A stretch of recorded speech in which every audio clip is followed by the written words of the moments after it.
All right, we are now streaming. I'm thinking, Luke, could we go ahead and get started? We know Mark's there and we can go ahead and get started with our meeting? Or do you need to get some things set up? Nope, I say let's start. All right, awesome. So go ahead and bring folks into the webinar as well.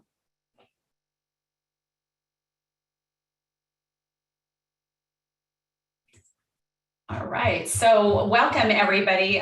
Council has just returned from a closed session, and I'm going to ask our city attorney to report out on our closed session from this evening, August 10th, 2021, and also from our meeting last month, July 13th, 2021. I'm going to do a twofer. There is nothing to report on either of those meetings. Wonderful, thank you. So we will call to order our regular session of the City Council meeting of the City of Atascadero, and I will lead us in a pledge to the flag. Please join me. I pledge allegiance to the flag. Okay. I'm getting like funnies. What's going on? Maybe it's delayed. Oh, okay, possibly. Are you hearing me? No? But it's apparently the funniest thing on the planet. All right, let's do this. I pledge allegiance to the flag of the United States of America and to the republic for which it stands, one nation under God, indivisible, with liberty and justice for all. All right, thank you. Mayor, Yes. can you hold for one moment? The sound here in the chambers is lagging, so we're still hearing things that you said about 30 seconds ago. Great, you got it. I'll hold off. Luke has let us know that he got it fixed. Excellent. Well, it's something that Mayor Pro Tem Newsom thinks is the funniest thing she's heard all day. Oh, what is it, Mark? Gotta love technology. So, all right. Roll call, please. Councilmember Borbo, Here. Councilmember Darris, Here. Councilmember Funk, Here. Mayor Pro Tem Newsom, Here. Mayor Moreno, Here. all present. Thank you. Well, if you are watching or listening or you're in the council chambers tonight, we welcome you. If you would like to speak at a time set aside for public comment or for community forum on any public comment on any item on the agenda, and you are not attending the meeting in person, you can do a couple of things. If you're on the webinar attending, you can raise your hand at the bottom of the screen with that little icon raise hand when I ask for public comment. And if you are watching or listening, if you're on the phone right now, you can simply press *9. If you're not on the phone yet, but you'd like to call in, you can call 805-538-2888. And when you call in, do let us know which item you are wishing to speak on. Once again, 805-538-2888. Before I ask for approval of the agenda, I would like our city clerk to, she has a comment to make. Thank you, Mayor. There was a notice of a public hearing that was published in the paper regarding some amendments to the Title 11 subdivisions related to parcel and final maps.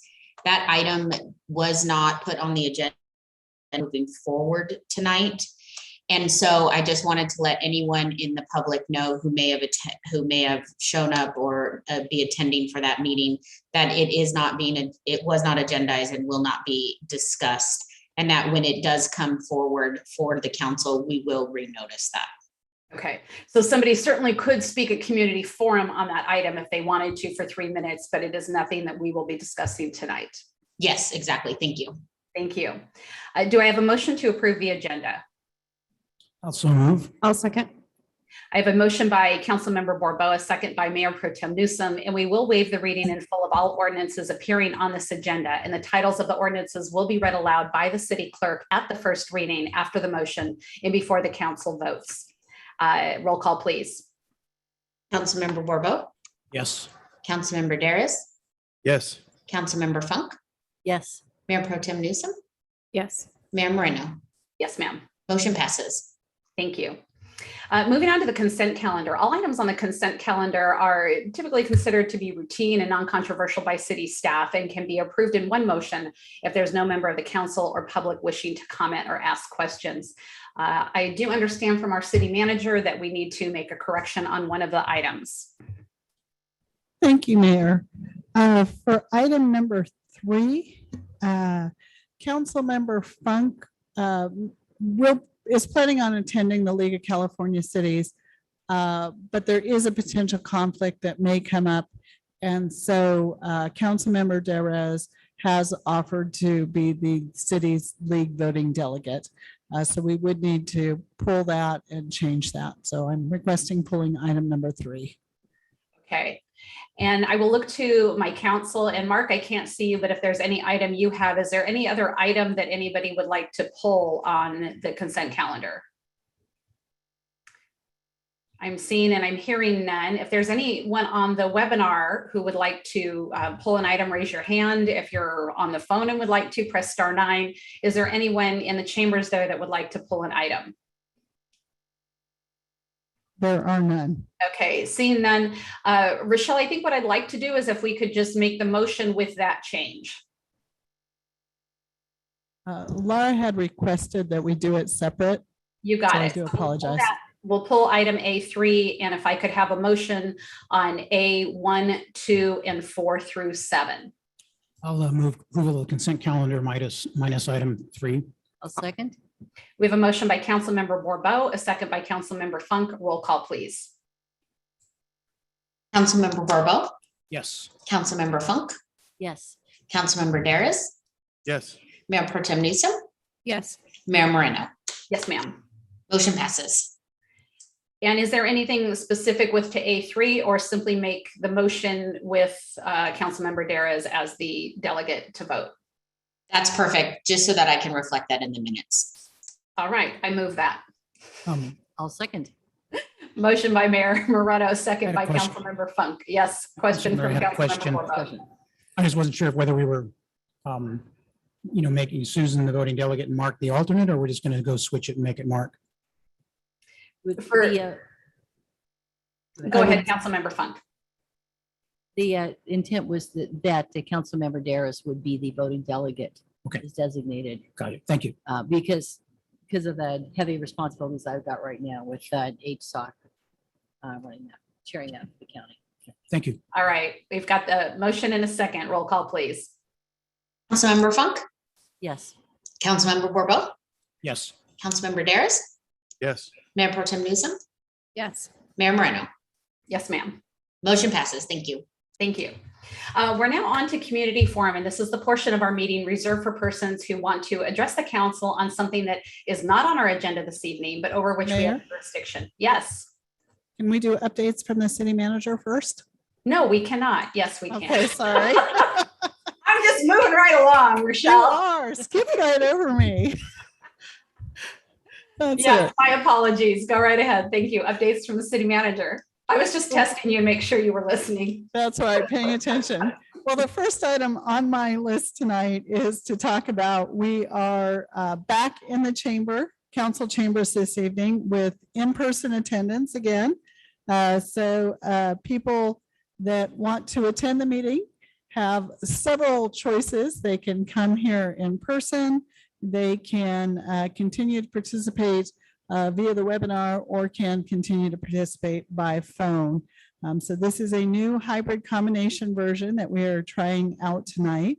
Our IT department has been working very hard to make this very technically complicated combo type of meeting possible. So thank you to Luke and our IT department. We appreciate it.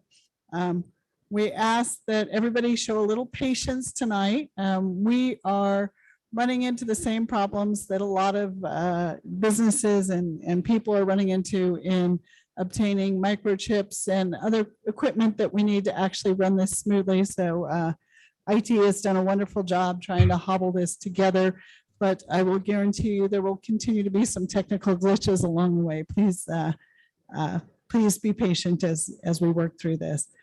We also ask that everyone please be sure to follow the current safety guidelines for mask wearing while inside City Hall. so that we can continue to have these in-person meetings. The next item I have is our downtown murals. At Brew Coffee House, a beautiful mural entitled "Nature is for Everyone" by artist Brandy Pippin represents the variety of wildlife found in Atascadero. This is the first installation of the Equality Mural Project at Sherwin-Williams. Tumi Ishii blocks by artist Isaac York represents the diversity in our community. Each of the blocks depicted in this mural are different, just as each of us are different. This is the second installation for the Equity Mural Project. And last but not least, at the Artery, there's a new mural now on display created by Off the Wall Custom Creations, which depicts intricate shapes that will keep you coming back to look again as your eyes see something different every time. Those murals and the Equality Project are being done, mural project are being done by businesses in the downtown, donors and others that are wanting to beautify our downtown. Speaking of businesses in the downtown and other places, we have several new businesses that are now open in the downtown. We have new businesses in the block shops located right next door to Carlini Market and Deli near the corner of Traffic Way and El Camino Real. The block shops include Negrante Creamery, Stellar Sun Hat Company, an Ancient Owl Beer and Bottle Shop. I'm sure if you've driven past there, especially in the evening, you'll see how popular those block shops are, particularly Ancient Owl and Bottle Shop. That beer garden there is a wonderful place to spend some time. We've also have Suprema Meat Market located at the former Tasty Freeze off of East Front Road and Montecito Avenue, that has Harris Ranch beef along with groceries, produce, and homemade food. We have Specs by Kyla Boutique Eyewear at 5808 Traffic Way in the El Paseo Plaza next to the Grape Encounters Emporium. We have BB's Vogue Fashion Boutique at 9473 El Camino Real near the intersection of Santa Rosa Road, and Ann's Place located in the Oak Shopping Plaza on El Camino Real in front of Hobby Headquarters. So please be sure to stop in and help support these members of our local business community. We appreciate them choosing to open their businesses here in Atascadero and invest in Atascadero. I do want to tell you about some recent zoo events that we've had. In July, we had a great turnout at the zoo for a warm summer evening of fun and unlimited ice cream at Ice Cream Zoofari. And then this past Saturday, grown-ups and kids alike all had a very fun time at Wild About Art. Lots of art projects. The animals did some art. It was, it's always a favorite here in town. We have upcoming reminder on some events that we have coming up. 2021 Summer Concert Series. The concerts are held on Saturday evenings from 6:30 to 8:30 p.m. at the Lake Park Bandstand, featuring great local bands and a wonderful variety of music styles. They're always free and open to the public. Just a quick reminder, on Saturday, September 11th, the concert will be held here at the Sunken Gardens for a very special evening, including a flyover by the Estrella Warbirds and much more. But all of the other ones, Saturday evenings at the Lake Park Bandstand, 6:30 to 8:30. We also have movies in the garden. Highly rated family-friendly movies will be shown on several upcoming Saturday evenings here at the Sunken Gardens, beginning at about 8 p.m. Those movies will be shown on August 14th, August 28th, and September 4th. So come out and enjoy a fun evening with the entire family with a movie under the stars. And last but not least, Cruising Weekend and Dancing in the Streets is coming up. This very exciting weekend-long event will be held on Friday and Saturday, August 20th and 21st. The 28th annual Hot El Camino Cruise Night will take place on Friday the 20th from 5 to 9 p.m. with classic and flashy hot rods cruising up and down El Camino. Then Dancing in the Streets is planned for Saturday the 21st from 5 to 9 p.m. with lots of great local bands scattered throughout the downtown for everyone to get out and enjoy. Last but not least, we have the Cornhole Tournament. This annual Cornhole Tournament is coming. Be sure to mark your calendars for Friday and Saturday, September 17th and 18th for the 5th Annual Showdown Charity Cornhole Tournament. The Knights of Columbus and Kiwanis of Atascadero are bringing back 2 days of fun, starting with a small 2-person team tournament on Friday, September 17th at the Ravine Water Park in Paso Robles.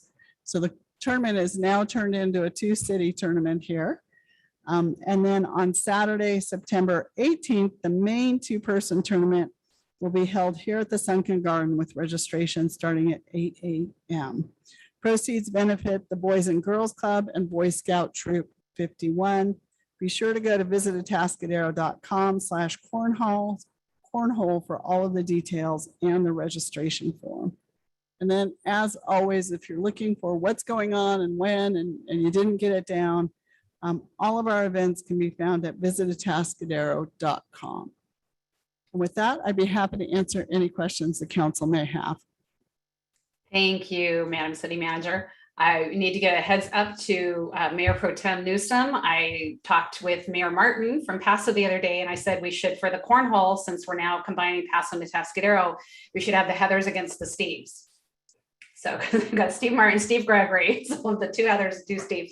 So anyway, be prepared. We could have a little Heather Steve showdown, but this will be a lot of fun. We're doing so many fun events, and great that we have all these things ready to get going again. Any questions of our city manager? All right, seeing none, we will go ahead and now move on to community forum. And again, this is the portion of our meeting reserved for persons wishing to address the council on something that is not on our agenda tonight, but over which we have jurisdiction. Speakers are limited to 3 minutes, and we will set aside a total of up to 30 minutes for community forum. We do ask that you state your name for the record, and we will have a timer running to let you know what your time is looking like. And with that, we will ask anybody in the webinar to go ahead and raise your hand, and anybody in the council chambers who would like to speak to come on up to the podium. Mayor, we have Jeff Oslin at the lectern. Good evening, Mayor and Council. Can't be as nice and upbeat as our city manager just has been, but I'll take the negative into a positive. Unfortunately, our police department lost a canine last week in Pitt. So we are once again going to fundraise to get another dog, and that is going to take place between Pete and Teresa from the Atascadero Grocery Outlet, my wife Kate Oslin, myself Jeff Oslin, Kiwanis and the Elks, and we will be putting something together very quickly so we can get a canine going again now that we're down to 1. Secondly, on that, if somebody wants to make donations, they're welcome to make them to the Atascadero Police Department and just put APD K9. Thank you. Thank you, Mr. Oslin. I'm not seeing anyone in the webinar, or if you're on the phone, you can press *9, but who else do we have in the council chambers?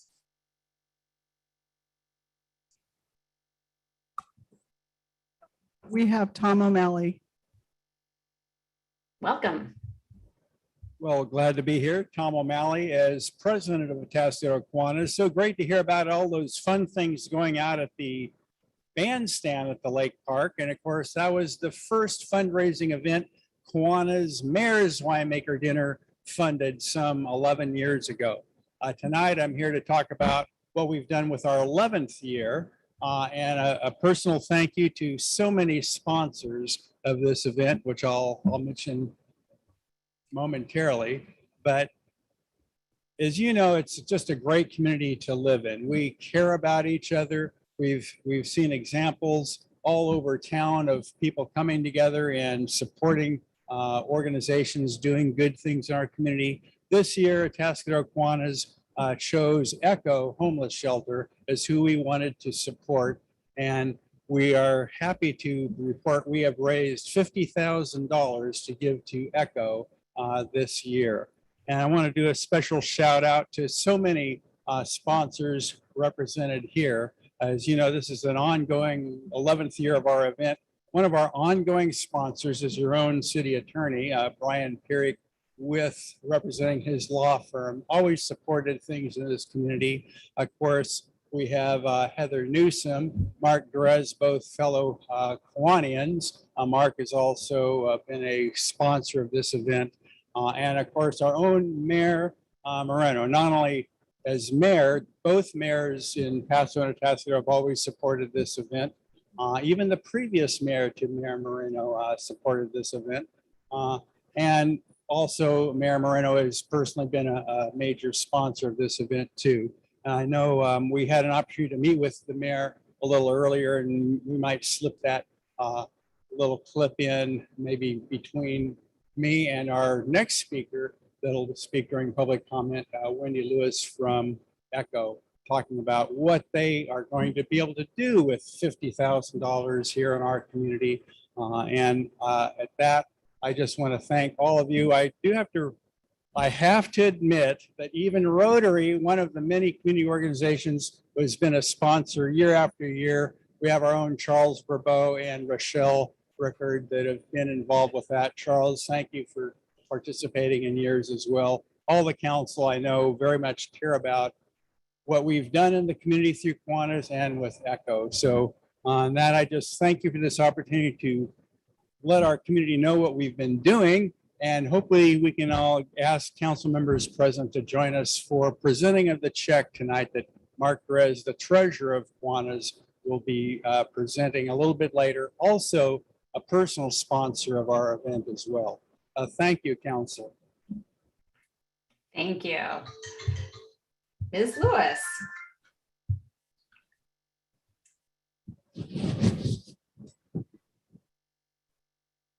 Mayor, did you Yeah. want to show that clip now or would you? Sure prefer thing. later? Yeah, let's go ahead and do that now.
I'm going to assume all of you could hear that because I couldn't. We could hear it. Wonderful. And I was there, so I know it was said, but okay, wonderful. And Yeah. thank you so much for sharing that. And I think Ms. Lewis, I saw maybe up next, who wanted to speak. Yeah, thank you so much for having us here tonight and being able to celebrate the incredible work that was done by the Kiwanis. This gift is going to have such an impact on our work and our ability to keep doing the wonderful empowering services we provide. Thank you to the mayor for those kind words about what ECHO brings to the topic of homelessness and how we do approach things in such a compassionate, supportive, and just want to make sure the people we're serving are treated just like we would treat other people in the community. And so that's what ECHO is. It's really about being part of the community. We have got to give a shout out to the Kiwanis. They have been supporting us, I think, from day one. We're celebrating our 20th anniversary, and Kiwanis has been such an important piece of our work throughout that journey, from our playground that the kids get to enjoy. And it's just such a special place, to ongoing meal providers. They're one of the greatest meal teams that we have. Once a year, they also bring in an incredible barbecue, and it's just bringing the community together. The Kiwanis come out and have dinner alongside the people we're serving, and it's just such an incredible highlight of the year. But this past year, and the winemakers dinner was just an incredible success. And I have to thank Tom O'Malley. He was a key part of this, as well as so many of the other Kiwanis that came together and made this such a special event. The funding is critical, and the mayor talked about so much expansion this past year, and we were on warp speed. We went from one facility with an overnight shelter to now 3 facilities during the winter months, expanding into Paso, bringing our services to a critical need up there. No shelter existed prior to us now partnering with other partners, Haslo and People Self-Help Housing, to be able to provide those services. The gift itself will help really support a great project that just happened in Atascadero. We just completed a complete rehabilitation of our shelter. It is now even a better place for the people we serve.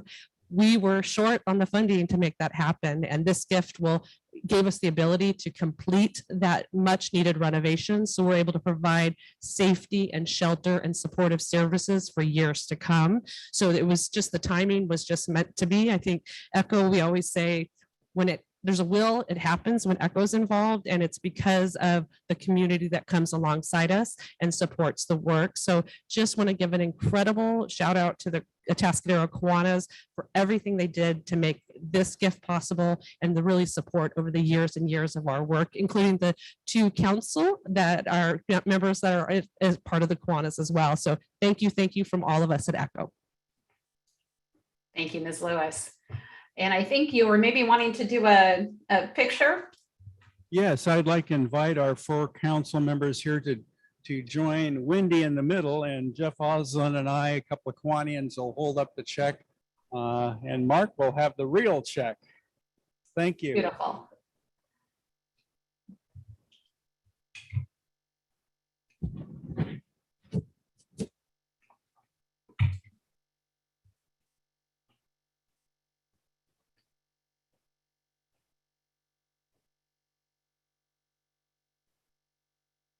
I think Terry Banish is going to head up there to help take a picture as well.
So as everyone's coming back, I'll ask if there's anybody else who would like to speak to go ahead and come up to the lectern, or if you are on the webinar, go ahead and raise your hand, or if you're on the phone, press *9. I'm not seeing anyone in the webinar, or Luke, I'm not seeing the phone light up, but if you could let me know. Yes, we do have one caller. Wonderful. I'll go ahead and welcome our caller. We have Peter Henson. Thank you. I wish to give belated thanks for Resolution 2020-73, which states, I'll quote, Atascadero will not tolerate racial bias. It repudiated the racially discriminating covenants recorded in property deeds in our community, even though they are no longer legal.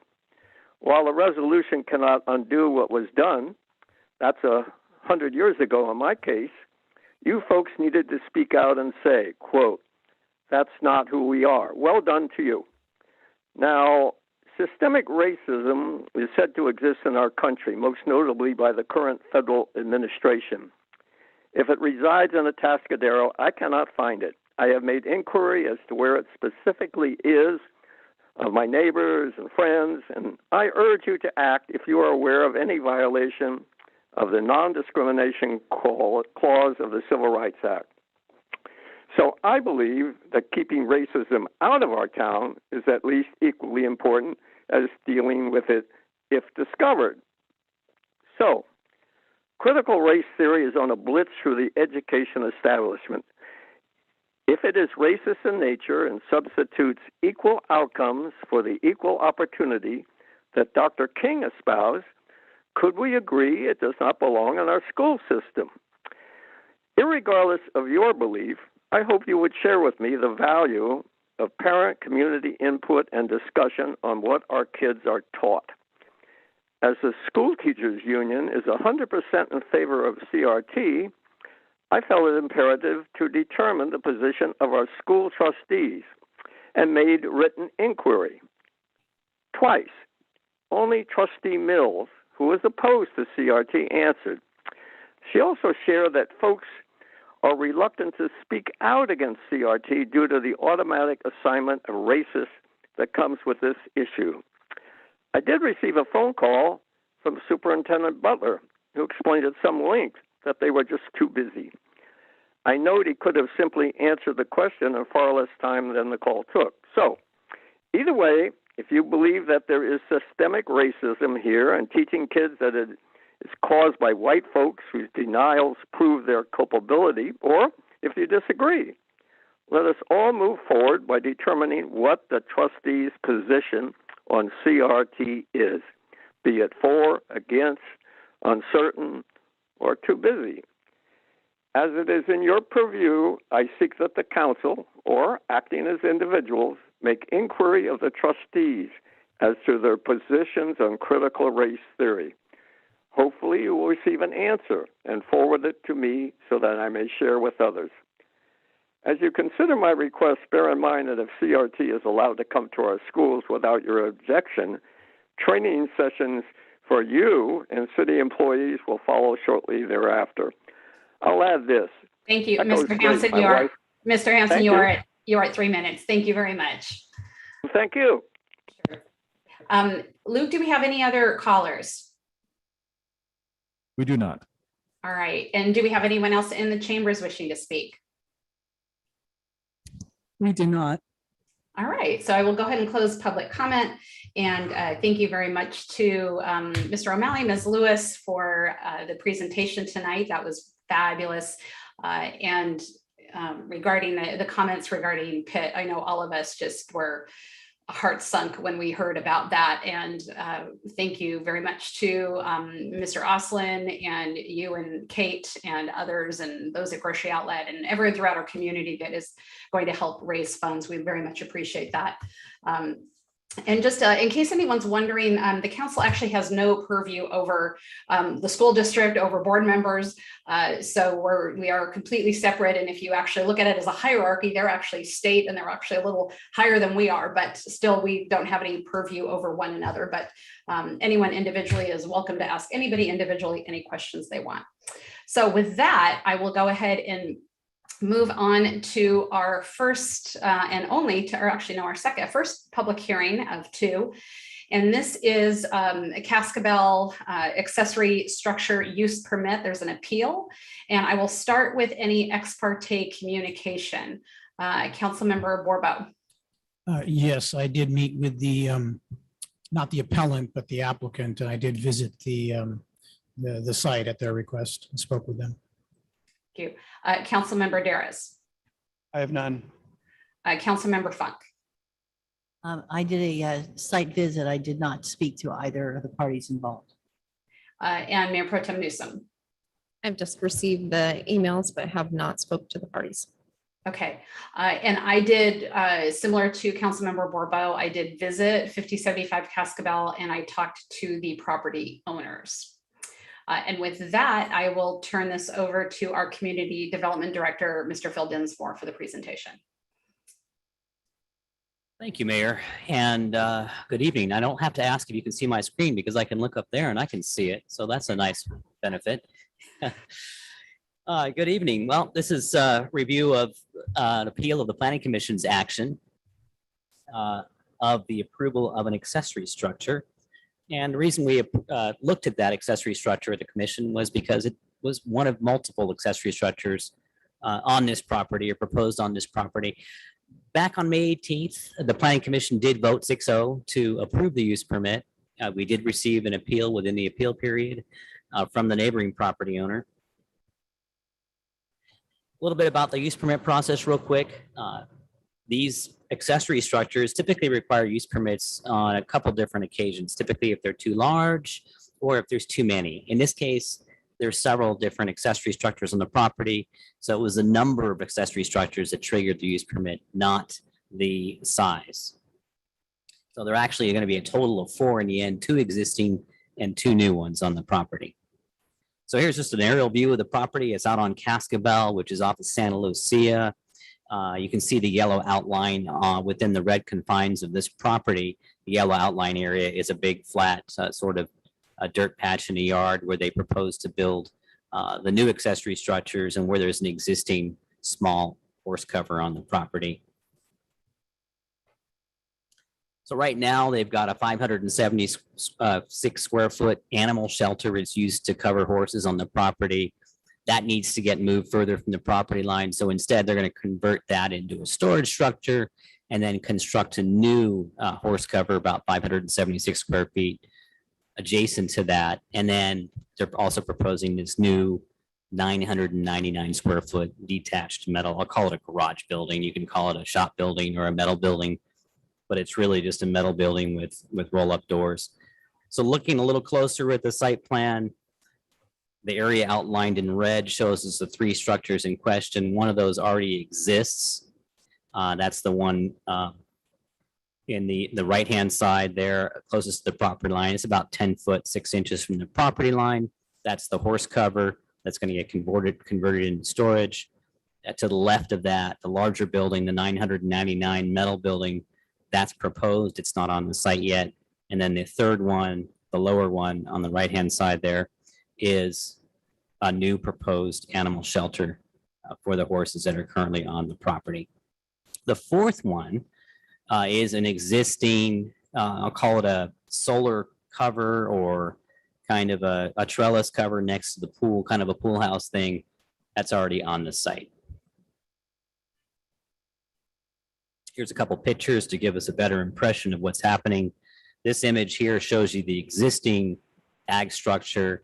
And then to the right of it, you'll see the new proposed structure, which is basically a duplicate of that structure being moved over. So basically ending up with 2. This open area here is actually the location of the new proposed structure, sort of the conversation of tonight of the appeal. The shed you're looking at there in the background, the beige little shed with the little roof there, is actually on the adjacent neighboring property on the other side. And you can see the neighboring house on the adjacent property in the background there as well. This is kind of an example. This isn't the actual structure. This is what they're proposing to build. Those 2 garage doors would face their existing house. They would face away from the neighboring property. Here's a couple other images of the property. You can see there's an existing gate at the property right now where there's access to that flat area where they propose to build that structure. And then they'll have just an unpaved driveway access that'll go in here so you can actually pull vehicles into that location. And then the top image there is that existing other, we'll call it an accessory structure, but it's really just a solar array cover and sort of equipment and pool house area next to the pool. So really what you've got here is two existing accessory structures. Both of them are pretty minor. They're adding two more, but our code does say that you can only have two accessory structures. In this case, technically they're asking for a total of 4. Options tonight, we could affirm the Planning Commission's approval of the use permit subject to findings and conditions, or reverse the Planning Commission's action and deny the use permit subject to findings. As usual with any conditional use permit, we do have the set of findings. I do have these on the screen. It generally consistent with the general plan, satisfies the provisions of the code. And then there's of course, the obvious finding about it not being detrimental to the health, safety, welfare, and of course, the character of the neighborhood, or generating volume of traffic beyond the safe capacity. The Planning Commission did make these findings to support the project. And that concludes my presentation for tonight. Be happy to answer questions. I do have some additional, I think I have some additional images of the property if there's other questions as well. Thank you. Thank you, Director. I will look to council for questions. Councilmember Funk. Yes. First, if you could, I'm looking at page, I think it was 89 of our packet. You have a map of the property with some distances involved. And it shows 37 feet from the neighboring residence to somewhere. Can you clarify if that's 37 feet to the property line or 37 feet to the proposed structure? It appears on this plan that 37-foot measurement is from the residential property and the adjacent property to the property line, and that there would be an additional 5 feet from the property line to the proposed new metal structure. Okay, and just for reference, in I know it varies from area to area in the city, but in a residential suburban zoning or single family zoning, how far are residents, how close to the property line are residents allowed to build for a residence? Our setbacks in this zone are the same for residences or accessory structures, and they're 5 feet at the side, 10 feet at the rear, and 20 feet in the front. So they can build as close as 5 feet to a property line with a new house or a garage or an accessory structure. Okay, so the 37 feet plus the 41, 42 plus that would be separating those is significantly larger than what would be required as a minimum, even if those were 2 houses. That's correct. Okay. One of the things that's always hard in these kinds of appeals is that there's a sense of, I got here first, I ought to have some say in this. So but my question is are we permitted in looking at the findings on which we make this, are we permitted to take into account the duration of ownership of who owned which property involved? Does that figure into our findings in any way? It does not, no. Okay, thank you. Does the proposed metal workshop constitute a fire hazard? The fire chief can answer that if he wants. I don't believe so. I'd have to take a look, but it's come up in our design review and never been mentioned or any indication it would be a fire hazard. And that would that be something that would be reviewed when they actually present a plan for the permit for that structure, which I think is in a 5-year planning horizon. Yes, and in fact, that's something we have already reviewed on a conceptual basis. Anytime we look at a project through the conditional use permit process, we also look at it for fire safety. And through that use permit process, we would apply conditions of approval if there were issues that were fire hazard issues, such as clearance of trees and brush, such as fire sprinklers if they're required, such as setbacks from other buildings. In this particular case, this particular project complies with the building code and fire codes for its placement. And when the construction plans come in, that'll be another level of review for us to ensure that it meets all of those standards for the current building code at the time the construction permit's submitted. Okay, thank you. Let me check my questions here. Oh, in that map that we see up here, there's a space labeled DG that is around the three buildings. I'm assuming that's is DG surface. Is that is that basically the size to turn a horse trailer around? I know we have horses on the property. Quite that big, but it looks like they want to lay down some decomposed granite to keep down the dust so they could turn a vehicle around and turn a small trailer around. It's going to be challenging to turn around a horse trailer with that, but I suppose you could with some maneuvering, several maneuvers. It's tight. So it's just a turn around a vehicle area or backup area so a vehicle can back up and pull in and out of that garage space. Okay, thank you. I'll defer anything else until later. Councilmember Borbo. Yes, thank you, Mayor. And I forgot to mention, I also, while I was reading this report, I did watch the Planning Commission hearing on the city's YouTube channel, which is very convenient if you want to look back on old hearings. Any case, at that hearing, question arose as to landscaping conditioning and the 5-foot setback that, might be a bit tight if they were conditioned to put in, some vegetation to sort of block the view. And I understood in meeting and talking with the applicants, they might be willing to, move the building a few feet forward to make it more viable. Is there a minimum spacing for which is needed for vegetation? From the city's perspective, I mean. If I give you a spacing, it's really going to be opinion. It's not going to be from the code perspective, but Okay. generally, when you're looking at an adequate landscape buffer, if you're going to have small trees or large shrubs, you're probably going to need about 10 feet to really have those and not overhang the property line and not really encroach on the building. Again, looking at this particular building, the further you move it away from the property line, the more you're going to reduce maneuvering space for vehicles in and out of there. But Right. I think there's probably a compromise. And since this is really in effect, as I understood you and planning commission, a minor conditional use permit, or that was just what they were paying for in the hearing or something was. Yes, there's two levels of use permit. There's a minor and major. Typically, major is set aside for a large commercial project, whereas minor is a small residential Okay. issue or a different land use topic. Right. And since the nature of this is really to ask for permission to have additional structures over and above the kind of two that are allowed by right, in terms of the staff level review on that, or the planning commission, having additional structures, does that put into play anything regarding, their location on a property in terms of how far they should be spread out or how far from the property line they might be? So that, you can have one structure of 5 feet, but if you're going to have 3 or 4, maybe they should be a little farther away. Or is there any guidance in to that regard? There's not, so long as each one of them complies with building code for 6-foot separation or has a firewall between the two if they're closer than that. So they can even be closer if they have two firewalls facing each other.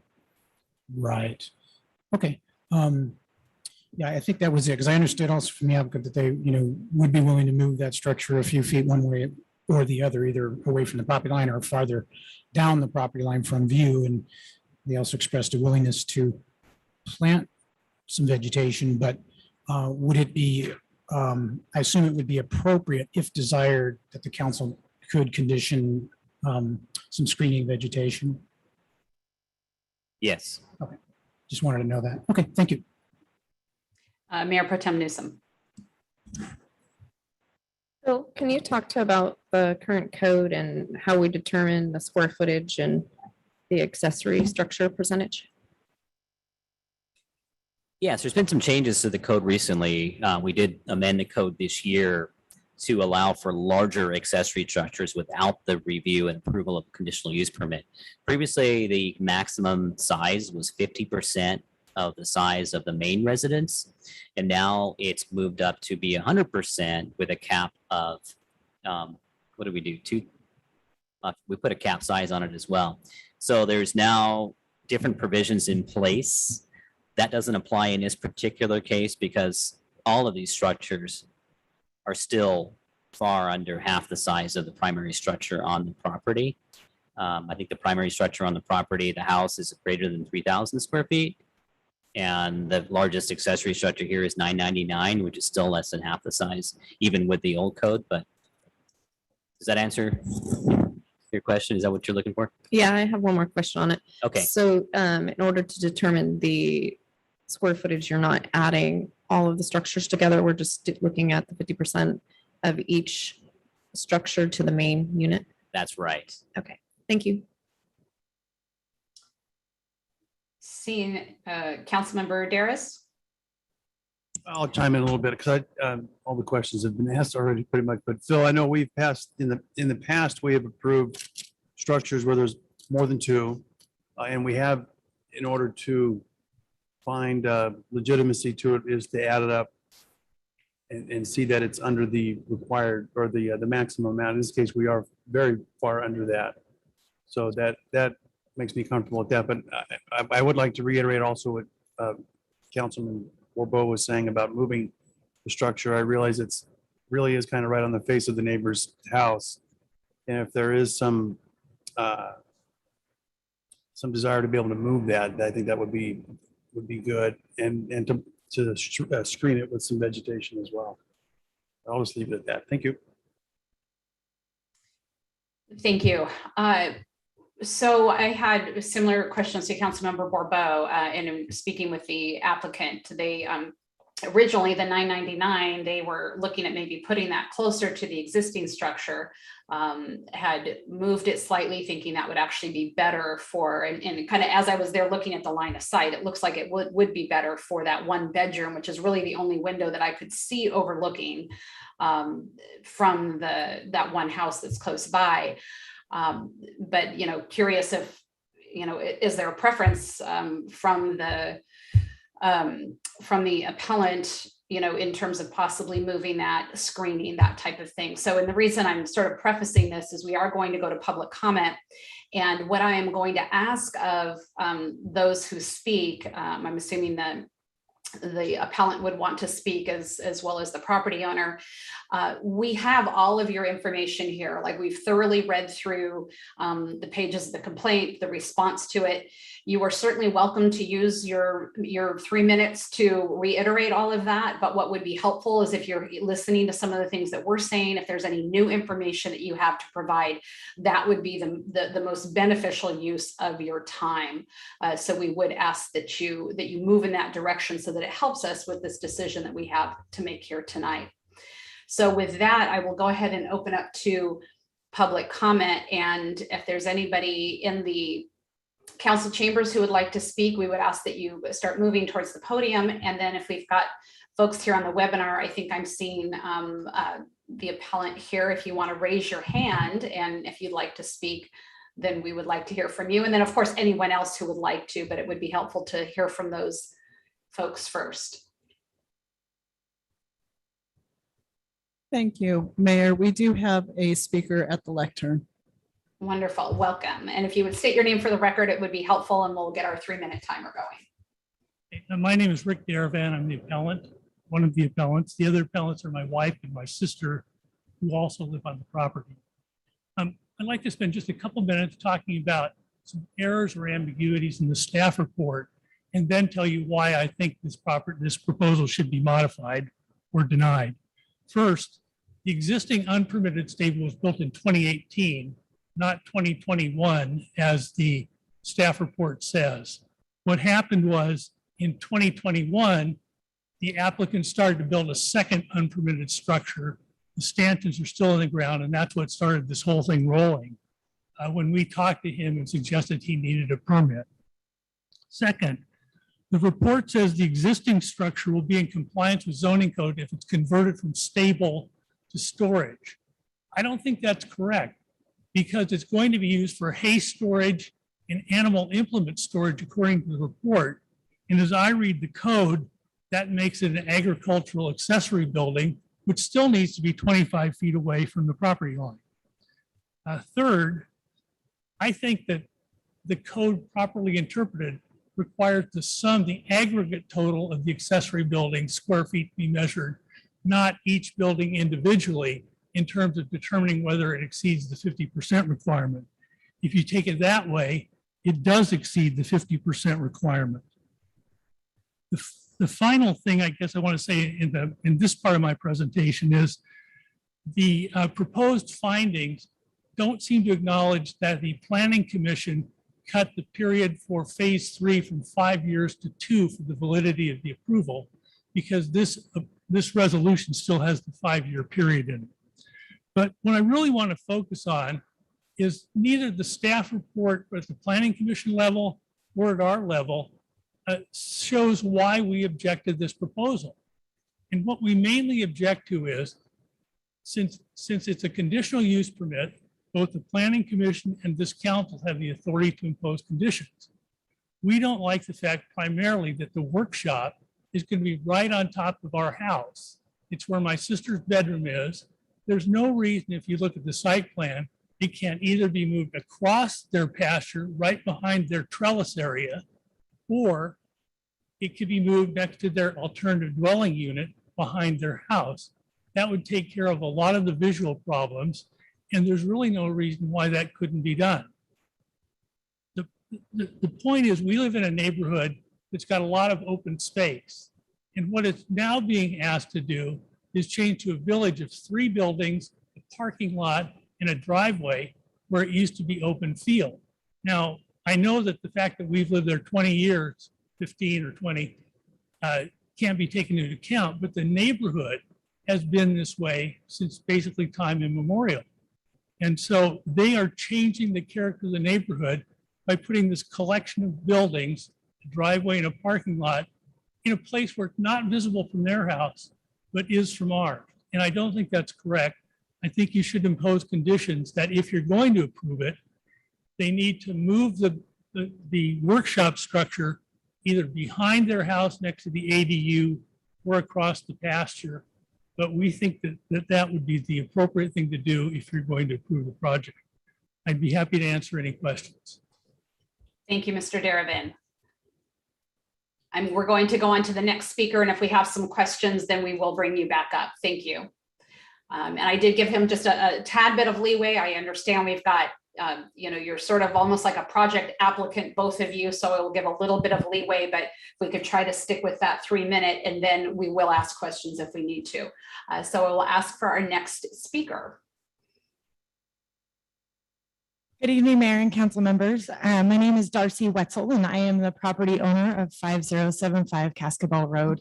And I appreciate you looking over the response to the appeal that I sent to all of you, and hope that helped kind of shine a light on the other side of the story on this deal. And I just want to make a couple of points that I think are really important about our side of the story. One of them is that we bought that property because it had property. We searched for a house for a really long time. We're both very hardworking individuals, and we've wanted a dream home forever, and we need property on it. I've had the privilege of growing up on property when I was young, and I've always dreamed of giving that to my children. We are the very proud parents of 2 active boys, and the property was really important to us that we can simply give them opportunities that we had, such as raising animals, such as having the freedom to run around without being near a street, being safe, and being able to explore on their own is very, very important to us. The project, as we see, is small and very unobtrusive as possible. The proposed structures do go with the aesthetic of the neighborhood. Anybody that drives up and down Cascabel can see there's multiple structures in multiple residences and shops that are much bigger than the one that we are proposing. Just a couple of points.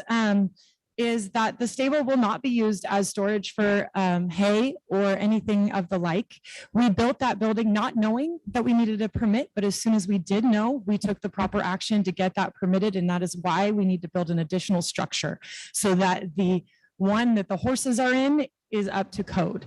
And then the one that we use for horses now is going to be storage, and it will be lawnmower storage and all the storage to get stuff out of our garage, honestly, and stuff that is for our residents. It will not be hay storage. It will not be any sort of agricultural storage at all. When it said that we're on top of the house, it's within the 5 feet code would be the shop. And the house, as you can see on the map, is pretty far from that fence line. It's not right on the fence line. And the opposing neighbor does have a shed that's exactly 5 foot 8 inches off of our property line. So I think the 5 foot thing is not that big of a deal. And the reason why we cannot put it across the pasture behind the trellis is because then it would open up to the neighbor's house. And then any noise or anything that we were doing inside that shop would be in direct view of them and would be pointed at their house. By putting the back of the structure towards their house, we thought we were doing them a service by keeping noise to a minimum and keeping everything kind of away from their property and their house. We cannot build it where the dwelling unit is at our house, because those of you that came out and visited saw there's a very steep incline there, and it would require way too much dirt removal. We simply ask that we can utilize our property that we own in a way that we see fit to fit our lifestyle. Thank you so much for hearing us out tonight. Thank you, Ms. Wetzel. Next speaker, please.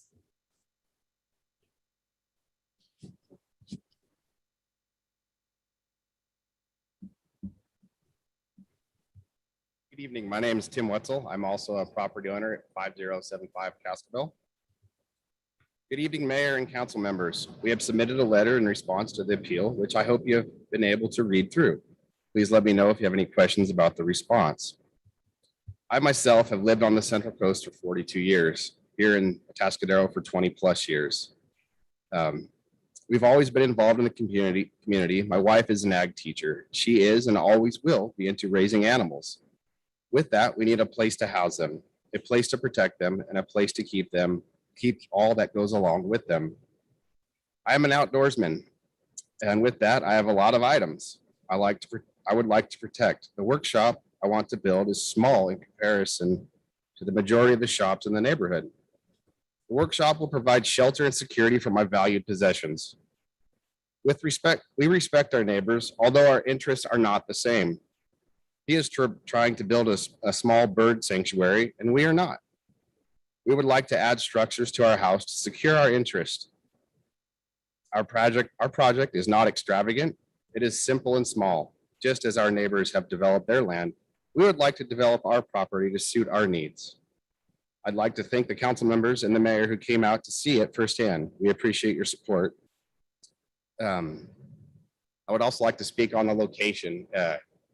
Those of you who did come out, my wife mentioned, like, the grade, if we were to move it up by the second residence, there would be way too much grading, and the cost involved putting retaining walls and moving that much dirt is just, it wouldn't make any sense at all. And as far as the noise, the workshop is mostly going to house my truck, which doesn't fit in the garage. I fortunately have some other items, that I would like to keep in there. I'm involved in outdoors things. I fish. I have a dirt bike. We have equipment. We have a Jeep.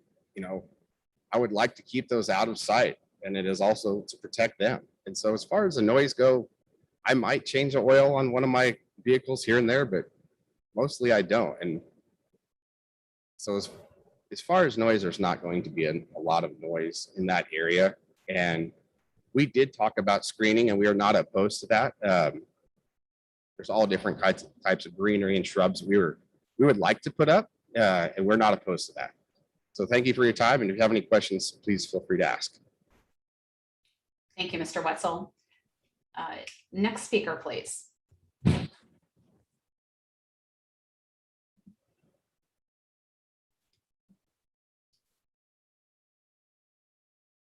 Good evening, Council. Jeff Hoslin, once again, resident of Atascadero. I'm on 2 acres. I believe the applicants are on 3+ acres. And I've listened to council on very long nights on appeal processes. And I'm not sure how this meets an appeal process moving forward and requiring vegetation or landscaping. It's on property. It's consistent with the neighborhood of what's going on, in my opinion. And if this was my property, I'd be pretty upset that it's going this way. We just passed the junk ordinance in this city. And these folks are trying to put stuff away, so it's not out. I think it meets all the categories. We had a 6-0 vote from the planning commission. I'm having trouble understanding the other requirements that council may be considering. Thank you. Thank you, Mr. Oslin. Next speaker, and if there's anyone in the webinar who would like to speak, please raise your hand. And if you're on the phone, you can press *9. Luke, do we have anyone who's on the phone? We do not. Okay. And is there anyone else in the council chambers that's wishing to speak on this item? No, it's not. Okay, thank you. I will go ahead and close public comment and bring it back to council. If we have questions, we will reopen public comment to ask those questions of either the appellant or the property owner. So bringing it back to council, Councilmember Darrez, followed by Councilmember Funk. Thank you, Mayor. My first question is for Phil, for Planning Director. On ag storage buildings, is there any specific characteristic of a building that would identify it as an ag storage building versus not? A 3-sided building is ideal for hay storage. And then what I'm hearing is that they're going to park tractors and stuff in there. To me, that's ag storage. I might be wrong on that. But as far as actually, I mean, is a 3-sided building essentially an ag building? The intent of the code for the 25-foot setback is for buildings that store animals. Doesn't matter if you're storing ag-related products in there, that's not subject to the 25-foot setback. It's really, the intent is animals obviously have smells and flies and things, and that's why the setback was put into place. That intent was not for storage of things that might be considered ag-related. Okay, thanks. That certainly clears that up. The next question, I think you might be able to answer, but if not, maybe the applicant will. On the existing structure that is going to be converted because it's being used for animals and now it's not. What kind of a foundation is this thing on? Is it something that's not easily moved? Can it be relocated, or is it on a pretty substantial concrete foundation? I think it just has posts in the ground, but that's a good question for the applicant. I don't really know. I don't think it has a slab or anything. I think it has posts in the ground, but it still might be difficult to move. It might be easier to build another one like what they're proposing, but I'm not quite sure. Okay. And then the next question will be for the applicant, and that's, you had mentioned a little bit about the activity that's going to happen in this workshop. It sounds like it's just going to be storing your hunting equipment and other vehicles and whatnot. It's not going to be a workshop of any sort. I mean, it's called a workshop, but is, for automobiles or wood or metal or anything like that? No, it is. So, hold on a second. We haven't reopened public comment, so I want to keep us procedurally correct here. So let's. And then if I can, and then I'll just make one final comment on the findings that has already been kind of brought up about with the Planning Commission, the findings that they found. And as far as the neighborhood compatibility, I mean, all the buildings certainly are compatible with the neighborhood as far as I'm concerned. But the one thing different that I saw in the neighborhood is not a lot of the structures were 5 feet off the property line. I see that as being inconsistent with the area, but I also don't think that's a deal breaker because they're allowed to put it within 5 feet. So, but that's just a comment that I wanted to make, but that's all I have. Thank you. Okay, thank you, Councilmember Darrows. And I will ask the director to, Mr. Darrow mentioned the aggregate, total that he was reading the code, that the aggregate of all of the accessory structures should be looked at for that 50%. If you could speak to that, and then also, which I think you had said, is that we're at 100% now. So even if that were the reading of it, you'd be looking at 100% of the primary residence, not 50%. Could you speak to that, please? Sure. First of all, yes, that's correct. Now the code does read 100%. The aggregate of all these structures, let's see, there's two at 576, one proposed at 999. So then you've got, 2,200 square feet plus the existing trellis pool house structure, which is several hundred square feet. So you're probably going to look at still with all of those combined, less than the size of the primary structure on the property. So less than that 100% if you combine them all together. But still, the code doesn't ask to combine all the structures together. It looks at them independently. Could you also speak to the resolution, the 5-year versus 2-year? That is something that was in the staff report as well, and Mr. Darvin brought up. So if you could speak to that as well. Absolutely. And that's a condition in there that can be adjusted by the city council. I think in the original planning commission application, the applicant had asked for a longer time frame because they wanted to phase in some of the projects on the property. That's something that is at the pleasure of the city council as to whether to change that condition or not, or even a discussion with the applicant. Okay, and so it's currently at 2-year. Okay, that's, and Is 2 years that- is, 2 years is the, I need to look at that again. sorry, 2 years is the typical use permit life. Okay, that we and so it sounds like both the applicant and the appellant might like it to be longer. Am I understanding that correctly? I think we need some clarification on that. I don't think I understand that.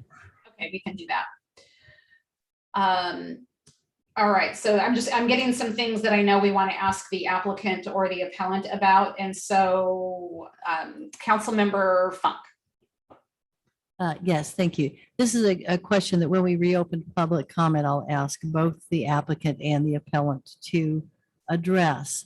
And it has to do with landscape screening. If the building is close enough to the property line that eventually whatever is planted in there grows out a little bit so that it might be, the canopy of the shrub might be over top of the fence, but give therefore more screening to the appellant's bedroom window view. Is that something that would be acceptable to each party? So I would ask you to address that, as it does seem a way to get some greater accommodation here. And then a question for staff, is we're coming back to the numbers here. If we go with the current ordinance where an accessory structure is allowed to be built if it's up to 100% of the size of the primary dwelling on the property, if the code allows 2 structures, so that would be a total that would be 200% of that. So with the 4 structures that are planned, would that exceed 200% of the primary dwelling? No, it would still not even exceed 100%. Yeah, okay, thanks.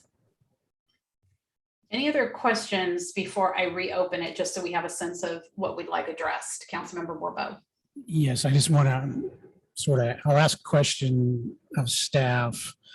In terms of we had this discussion about, our change towards allowing 100%, allowing accessory structures to be 100% the size of the primary residence in the future.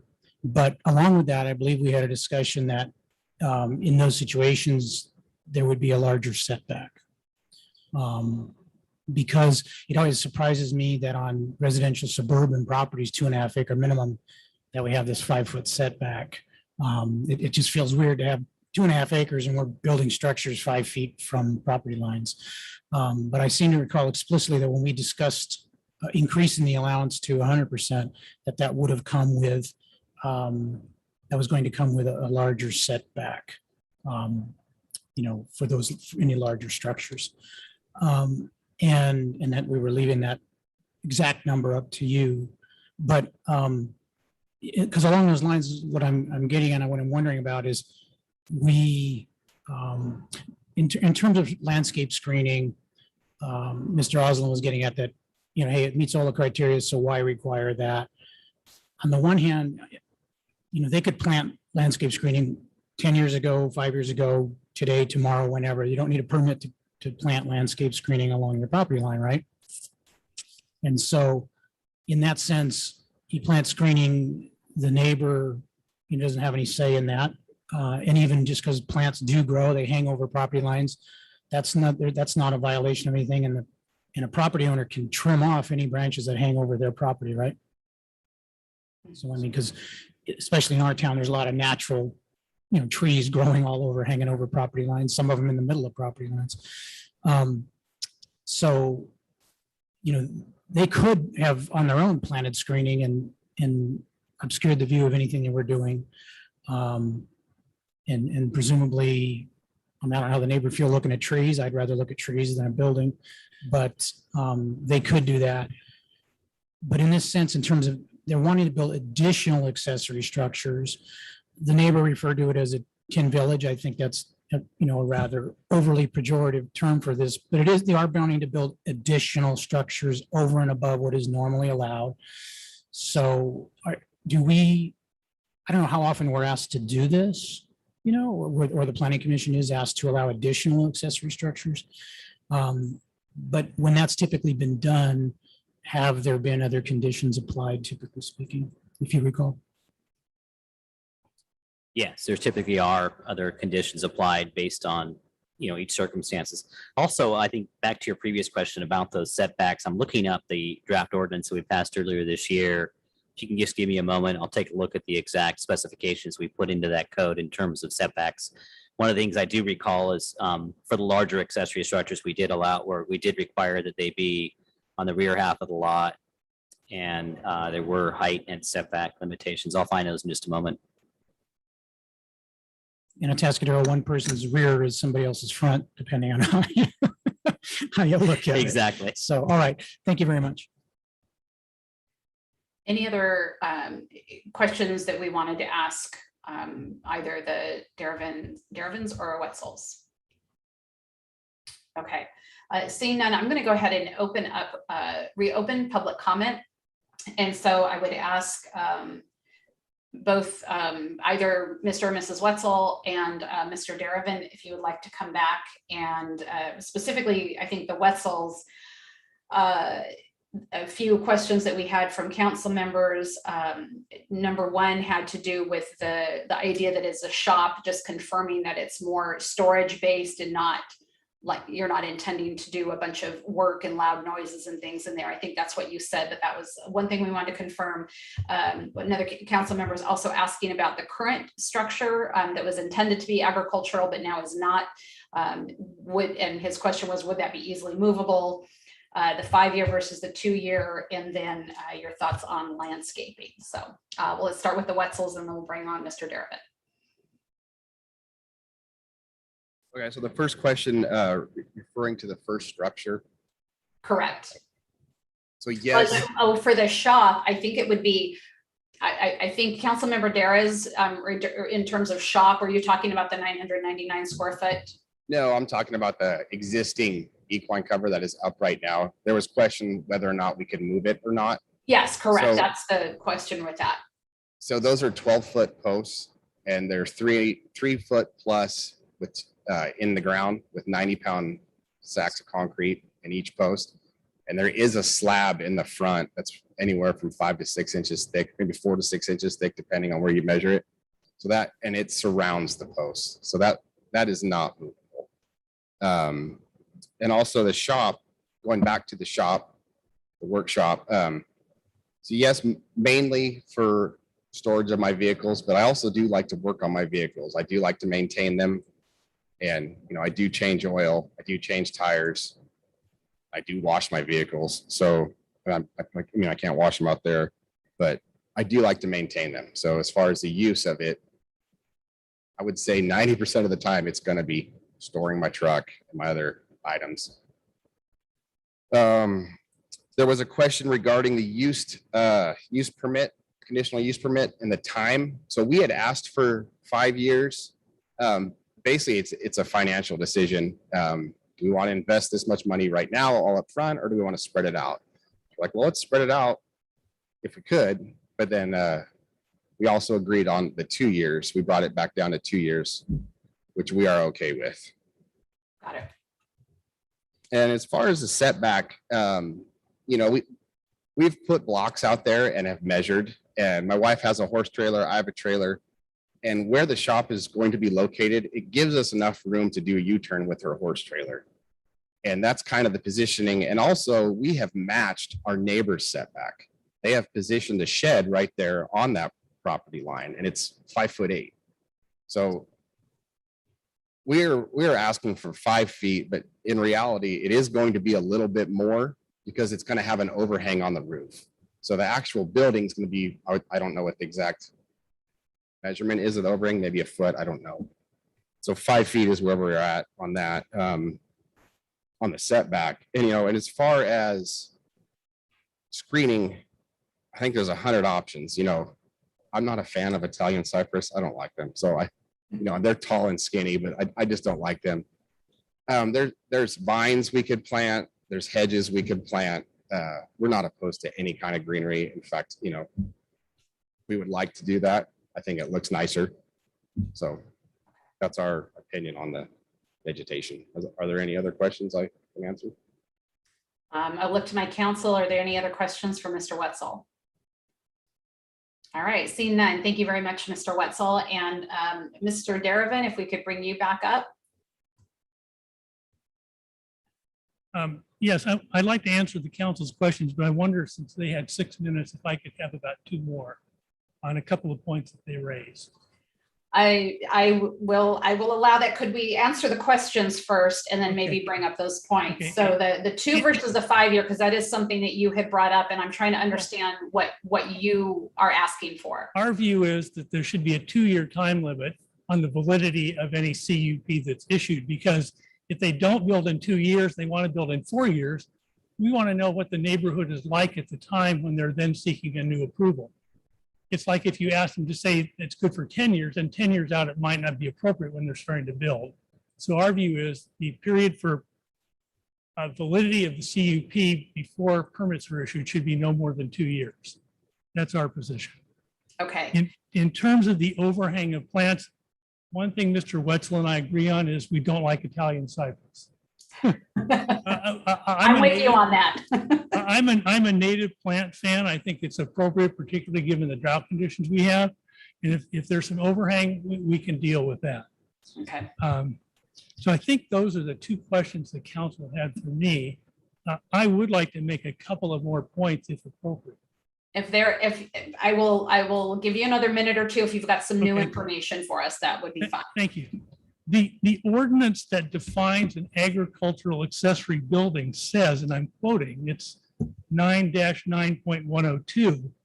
An agricultural accessory building is an uninhabited structure designed and built to store farming animals, implements, supplies, or products. So when Mr. Dunsmore says the intent of the ordinance is for animals only, that's not what the language of the ordinance says. And so if there's anything that's in the statute itself, that makes it an agricultural accessory building. Number 2, I didn't see a response from the Wetzels in the agenda packet, and I didn't get a copy. I'm wondering if I might be permitted to receive a copy from the city.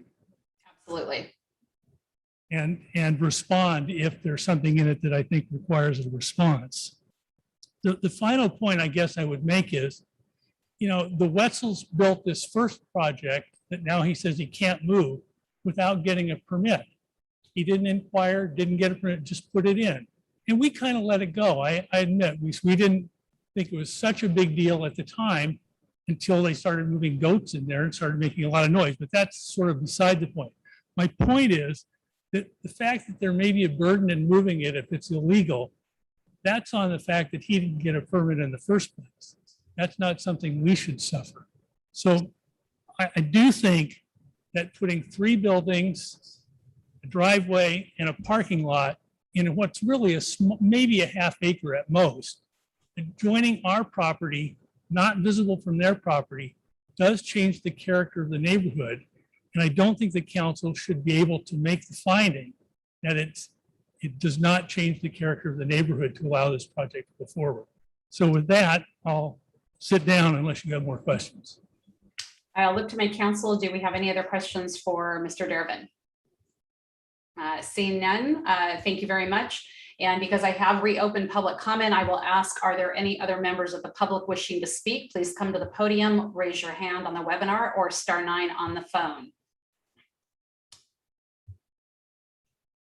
Anyone looking to speak? All right, seeing none, we will go ahead and close public comment, bring it back to council. Director, so it does sound like the 2-year, I'm looking here, and it is a 5-year that is currently in the conditions of approval. What I think we heard from Mr. Derivin wants the 2-year, and I think what we heard from Mr. Wetzel, correct me if I'm wrong, is that they prefer the 5-year, but they would certainly go with a shorter time frame if that's what was decided. Did you hear that as well? Yes. Okay. Could you please speak to the language in the ordinance regarding agriculture that Mr. Derivin brought up? Yes, it does actually say that in the code. The intent of the code was that obviously animals make noise, they have smells, and so the greater setback was put in place. The intent of that code really is to talk about a barn, because they're exempt from our regular accessory structure code. A barn or an agricultural accessory building can be as large as you want. It can be thousands of square feet and not have to be subject to these use permit requirements if they're truly used for agricultural purposes, which are animals and agricultural equipment. But I think here it's being stated in the inverse, which is, hey, if you've got a small building close to a property line and you tend to put something that's related to agriculture in it, then all of a sudden it's an agricultural accessory building. It's actually not. Ag accessory building is a barn, which is a completely different category. But if a building does have animals in it, we have to put it in that category. But if it has other accessories, it might have supplies in there that serve the residential property, garden equipment.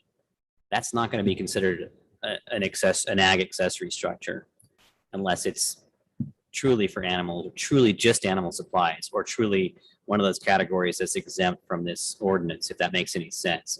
It's designed to build a barn is what that was written for. So if somebody built, let's say the Wetzels decided to build a barn, what could they do that is within the current code without a conditional So use? if they built a barn, we would have to demonstrate it for it to be exempt from these size requirements, that they are truly using it for agricultural purposes. So they would have to stack it with hay, use it for animals, or all for animals, tack, and supplies. That's the intent. So in other words, if they built a barn and they enclosed it and they used it for simply parking vehicles in, then they would not be exempt, and they would have to be a workshop or garage or accessory structure. So that's how that code works. It doesn't work in the inverse, really. Okay, thank you. That is helpful. All right, questions, thoughts, deliberation from my colleagues?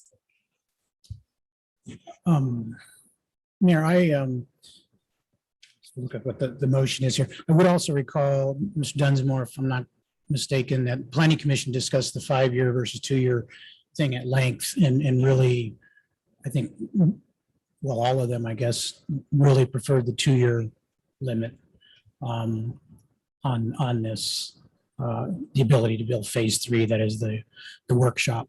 But my comment would be that, they are asking for something additional, and that's the additional structure. So I don't feel we're out of line in asking for, screening vegetation. I'm not, hell bent on it. I think, good fences make good neighbors, but I think good screening landscape makes good neighbors.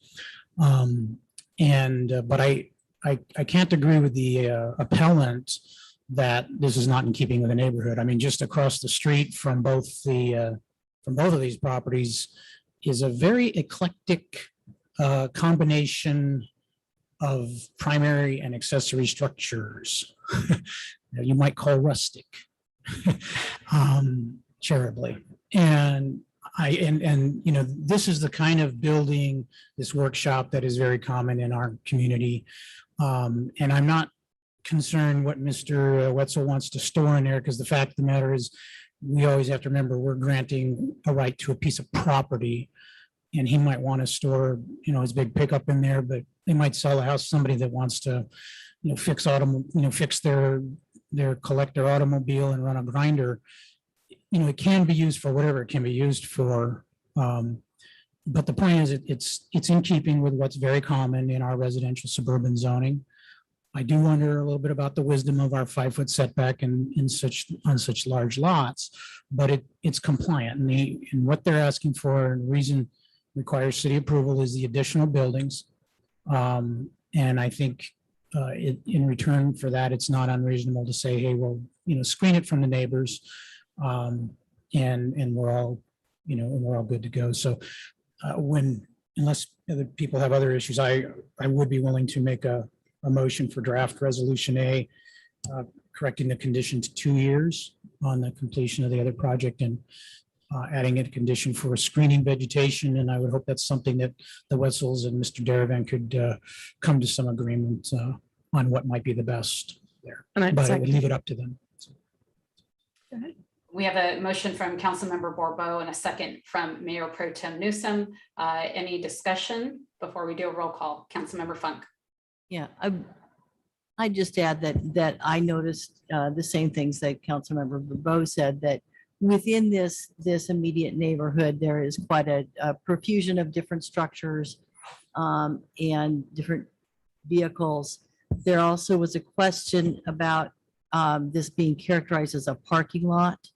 And I did see a lot, and when we hear from the applicant a desire to put vehicles inside structures, which is not consistent with them sitting outside in a parking lot. And also notice that they need space to turn a horse trailer, which is a common need in that immediate neighborhood. I saw a number of horse trailers in the area, and people with space where you could turn vehicles around and move them and do all the stuff that you do when you've got agricultural and more rural uses, which is something that is in character with our community.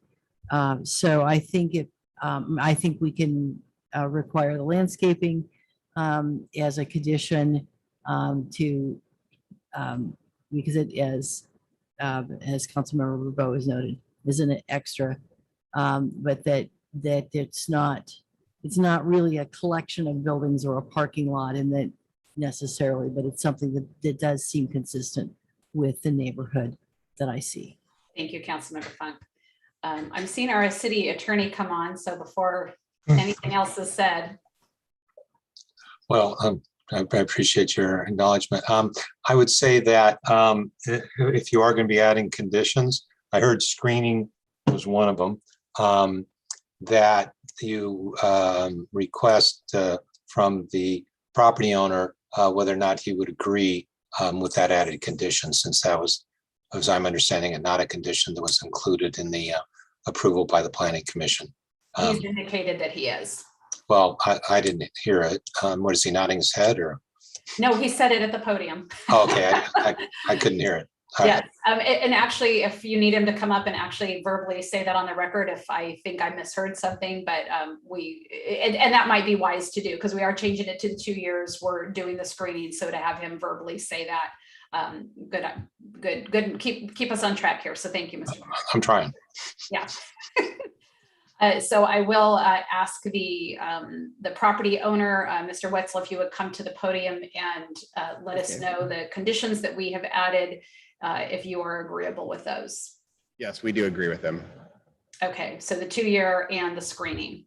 The 2 year and the screening we do agree with. Okay, thank you, Mr. Wetzel. And I will say, commenting on what one of our public commenters, Mr. Oslin, said is, we are trying to get it where properties don't just have a bunch of stuff sitting out there in the purview of their neighbor's view. And so I think this is one way to be doing that. And so while a neighbor might look and say, hey, we don't want this shed there, this large unit, you probably wouldn't want a bunch of stuff sitting out there, which, can be done. And so I think this is a way to also be a very good neighbor. So with that, we'll go ahead and ask for a roll call. And actually, I will ask, our Director Dunsmore, does that give you sufficient direction in terms of the screening to kind of work with the applicant and, you know, connect with the Deravins and make sure you come to some sort of agreement? Yes, I think that does. And I think we kept the 5-foot setback, correct, with this motion? Correct. Okay, yeah, that's sufficient. Thank you. So again, roll call, please. Councilmember Borbo, Yes. Councilmember Daris, Yes. Councilmember Funk, Yes. Mayor Pro Tem Newsom, Yes. Mayor Moreno. Yes, ma'am. Motion passes.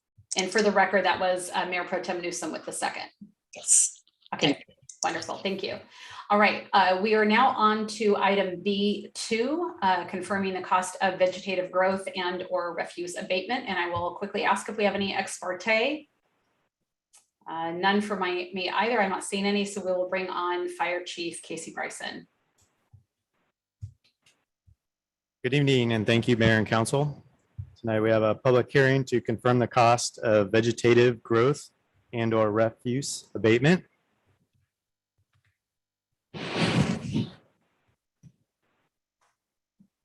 Might have to bug Luke on my slide movement here.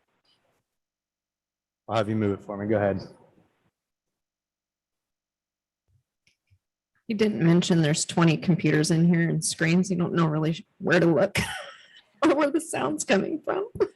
It's kind of nice. I only have one we do place have- to look. It's really easy. Well, thank you. Okay, so we do have our next slide up. A little bit of background. This is completes our weed abatement season this year. In April of this year, council adopted a resolution that declared weeds a nuisance. We then went through a inspection process. I have a brand new battalion chief, fire marshal who did the inspection process for the very first time. And he learned the city very well, drove the entire city and inspected all 11,146 parcels. We mailed out 2,825 notices in April, and which gave the deadline of June 1st. At that point, Battalion Chief Van Song drove those neighborhoods again, and we tagged 169 of the lots that still needed to be cut. Our contractor began cutting early in June, and we had to abate a total of 53. So 116 of those ended up being cut by the property owner, but we cut 53. Go ahead and move the slide for me. So you can see a trend since 2012 of going down. In 2020, we our contractor cut 21, and this year was up to 53. So a couple things there. I think a timing of when we had that rain. Our Battalion Chief Van Son did notice a regrowth in right after June. So I think the timing of things definitely helped. I think also having a new set of eyes on the program, although we went through the same exact process as we've always done, have a new set of eyes, new look at our wildland urban interface. I think he caught a few more things and just new face to the program. So a few things there. We also look at some of those complaints we get after the fact from neighbors that we may not be able to see those parcels from the road. And so we may do a little bit more driving if we've had a complaint over the years. So we do a little bit more investigation, and we ended up cutting the 53. So and we always talk about, I think last year at least, what percentage of those are from out of town. And this year of the 53, 26 were local Atascadero address residents for those APNs. 27 were from out of town, but 11 were in the county. So about half were outside of the city limits, but they were in the county, so they do know our situation in our county of being a fire hazard. Go ahead and next slide, please. This is just a snapshot of the spreadsheet that gets sent over to the county tax assessor's office. It just shows 2 of the books out of several, and I think the whole package is in the agenda. It shows the bottom line there for the contractor, about $20,000 for his costs.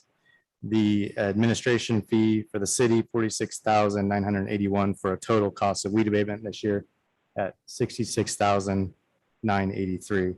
And the staff report does note that an error was made in the admin fee. We did not move the flat part of the admin fee up to reflect the addition that took effect last July. So we increased fees last July. We did not notice that to the public when we did the resolution in April. So we need to go back to the amount that was noticed, which is $260 flat fee versus $267, which results in a $370 less collected for the city. So that is noted in the staff report. I always like to give you a few before and after photos. If you don't mind flipping through, we've got 3 of them here. Just shows a little bit of what the properties look like, 3 of them before and after. So all 3 of those. And then finally, before I close, I did want to show you 2 real quick success stories from weed abatement. The first one on July 6th, towards the pretty far out Santa Lucia near Lomitas. We had a vehicle fire that realized his car was smoking and on fire, promptly pulled off on the shoulder, and we started a fire. It's probably hard to see under the shadow of that oak tree, but the weed abatement stopped it. It takes a little bit of a drive for the fire engine from Fire Station 1 to reach that portion of Santa Lucia, and weed abatement kept it right there at the roadside.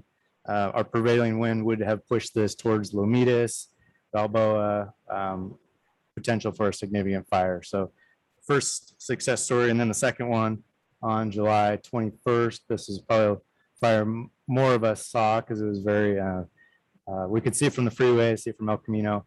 But this one, you can see the weed abatement that was done behind the residence. And had that not been done, the fire that those eucalyptus trees generated, we could have pushed it all the way down Carrizo towards, I think, Medio is back there, and would have gone quite a bit further. So just 2 brief success stories.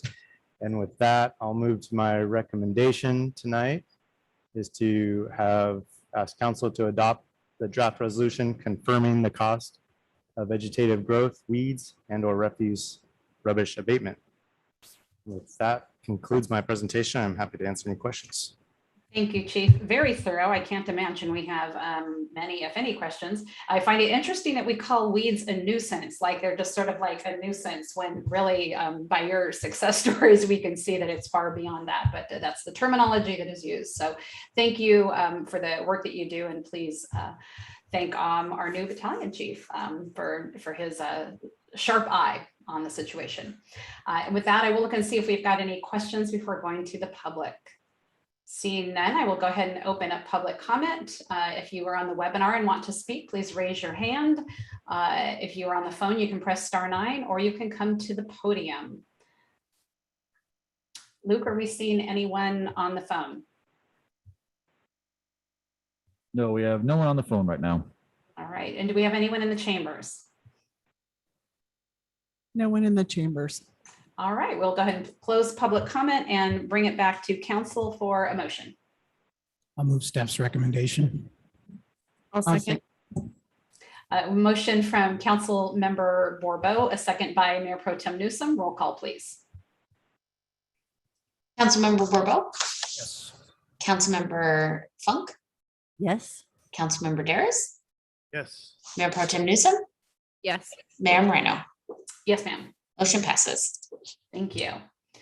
All right, on to item C1. And this is our 2021 sales tax measure D20 annual report. This will be our Administrative Services Director, Jerry Rangel. Thank you very much, Mayor and Council.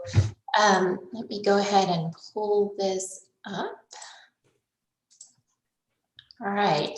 I will have to ask if you can see my screen now. Yes. Very pleased to bring this to you tonight, the Measure D20 first annual report. So we're excited about this. It's been an exciting last 6 or 8 months that we've been going through this process. So this is kind of a good news piece for us. So just a little bit of a recap. In November of 2020, voters did approve the Measure D20. It became effective this past April. And from January through June of this year, we've held those 20 public meetings to determine the budget priorities and really get the feedback from the community on where those funds should be spent. In July, we had a combined meeting with the CSTOC and the Finance Committee to review the first Measure D20 report, which we'll see tonight. And in August now, the council has the opportunity to review that report. And then assuming that is approved tonight, we will mail that out to the residents. Our typical budget process, where we normally have at least 8 meetings, was expanded to 20 meetings, as I was indicating, to really get that feedback from the community on where we should focus those D20 funds. We had a kickoff in January, then we had 9 study sessions, council goal setting sessions in February. An action plan was reviewed and approved in April. We had 6 finance committee meetings, and then the budget was adopted in June. Overall, there were over 130 people that attended at least some of those study sessions, 100 separate individuals, and generated 150 pages of input. The community members were asked several questions to start that dialogue, and this word cloud is really what the feedback that we got from the question, what things big and small would make Atascadero better? From that, key priorities were developed at the goal setting workshop in February to come up with the key priorities of economic and community vibrancy, fiscal and infrastructure efficiency and sustainability, ensuring public safety and providing exceptional city service, and quality of life. Key focus areas were developed under each of the 4 priorities. From there, an action plan was developed in order to accomplish these goals. City staff submitted over 25 million in supplemental budget requests for these items that were needed but didn't fit into the existing budget. Management staff refined the list based on the priorities in the action plan. All of these were then condensed into the budget that was adopted by council in June. Based on the community feedback, discussions, and council goals, Measure D20 funds were focused primarily on public safety. The community has historically supported investments in police and fire services for the safety of our residents. This priority has become even more evident in recent years. The passage of Measure D20 has provided much needed funding to support public safety. Other important issues to the community include retention and attraction of city staff, items related to the population of residents that are unhoused, and investments in infrastructure. On page 35 of your agenda package, and also in page A13 of your budget document, is a list of supplemental budget requests that were funded with Measure D20. This list is also displayed on the annual report. The annual report, for sure, is found on page 137 and 138 of your agenda package and shown here. The first year includes an overview of the process and the budgeted items. Future years will include metrics and information on how the funds were used. These were approved by the CSTOC committee and the Finance Committee at their joint meeting last month and will be mailed to the households in Atascadero. The estimated cost is about $5,000 to send those out, and that will be general fund money. Overall, Measure D20 is providing vital city services. We've had a very thorough process to program these funds, and it's been open, transparent, and welcoming. We've really embraced the feedback from the community. Budgeted D20 funds focus on the council's priorities, and the annual report provides a brief summary of the history, budget process, and expenditures. And with that, I would be happy to answer any questions. Thank you, Director. When do we anticipate, if this, assuming this is approved tonight, when do we anticipate these being mailed out? I would imagine within the next couple of weeks or so. We have just to kind of finalize it and get it sent out to or vendor that can send these out, mail them out for us and make sure that we have all the postage and everything. So a couple of behind the scenes things that we'll need to just prepare for, but I would imagine within the next few weeks or so. Okay, so within the next month, we could say. Thank you to you and your entire department, because I know this is a citywide effort when doing the budget, let alone bringing in Measure D20, everything that goes into it. There's not a department that is untouched in this process, but particularly finance and the city manager's office. There is so much that you all put into this that if most people knew, they would they would tear their hair out just thinking about it. So many thanks to you and your team, because you really, and by just the number of meetings, you can see, all of you out there, that the effort that has gone into this has been exponentially more than in prior years, and it needed to be done. And we were thrilled and so glad that so many of you participated. And it has been additional work that staff has just really stepped up and done with a smile, and happy to get it done. So we thank you so much for all that you've done. With that, let's go to questions, if there are any, before we open up to public. I will look to my council members to see if there are any questions on the report. Seeing none, I will open up to public comment. If you're in the webinar, you can go ahead and raise your hand. If you're on the phone, press *9. And if you're in the audience, please step up to the lectern. I'm not seeing any hands. Luke, if we have any callers, let me know, but we possibly have someone there in the council chambers that's wanting to talk. Good evening, once again, Council Jeff Haslund. I want to say about the D20 funds, because we definitely did a lot to help pass it, and being on the oversight committee and how we are spending it. Just want the public to understand a couple of clarifications. I don't remember if it's 83% or 87%, Jerry, that is going to public safety, but that includes police, fire, salaries of that nature, but they're not getting all the salaries. We're updating repeaters and radios that definitely we need to do in the city, which is technically infrastructure, but it's under emergency services. So I just want to make that clarification that we really did what we needed to do and followed through with funding our emergency services. Thank you. Thank you, Mr. Oslin. Yes, I believe 79%, 79.16 if I did my math correct. Anyone else in the chambers wishing to speak? Or Luke, if we've got anyone on the phone? We have no callers. And is there anyone in the chambers, anyone else wishing to speak? There's no one else to speak. All right, thank you. Well, we'll go ahead and close public comment, bring it back to council, and I will look for Councilmember Borbeau. I just wanted to comment, Councilmember DeRiz and I, as the Finance Committee, were part of the joint meeting with the CSTOC, and I wanted to compliment the CSTOC members, the Chair, Gregor Jones, for running an excellent meeting, and for the kinds of questions and input that the CSTOC members provided. So anyway, just wanted to pass that along.